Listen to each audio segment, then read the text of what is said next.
দেখুন, মা লক্ষ্মীর পুজো কম বেশি সব ঘরেই হয়ে থাকে। বৃহস্পতিবার না হলে শুক্রবার দিন তো হয়েই থাকে। এই দুটো দিনই পুজো হয় মা লক্ষ্মীর সাধারণত প্রত্যেকের বাড়িতে।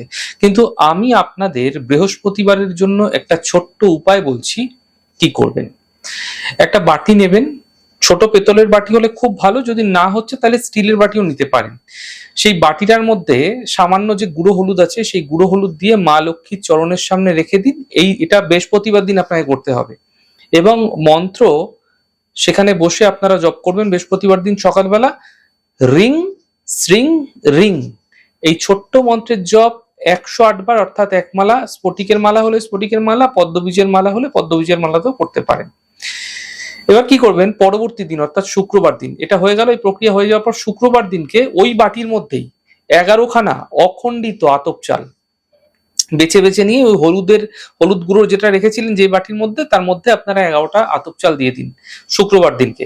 আর তারপর সেই দিনকে আপনারা সেখানে বসে মা লক্ষ্মীর সামনে বসে মন্ত্র জপ করবেন। মন্ত্রটা হচ্ছে শ্রিং রিং শ্রিং। এই ছোট্ট মন্ত্রের জপ 108 বার, অর্থাৎ এক মালা করবেন। তারপর সেই চাল এবং হলুদ মিশ্রণ করে ভালো করে সেই শুক্রবার দিনকে সেদিনকেই আপনারা জল দ্বারা মিশ্রণ করে আপনার বাড়ির সদর দরজার বাইরের দিকে এবং সদর দরজার ভেতরের দিক থেকে একটা স্বস্তিক চিহ্ন অঙ্কন করুন এবং দেখুন তারপরে কি সুন্দর আপনারা ফলাফল পাবেন। মা লক্ষ্মী আপনার গৃহে স্থিত হয়ে যাবে।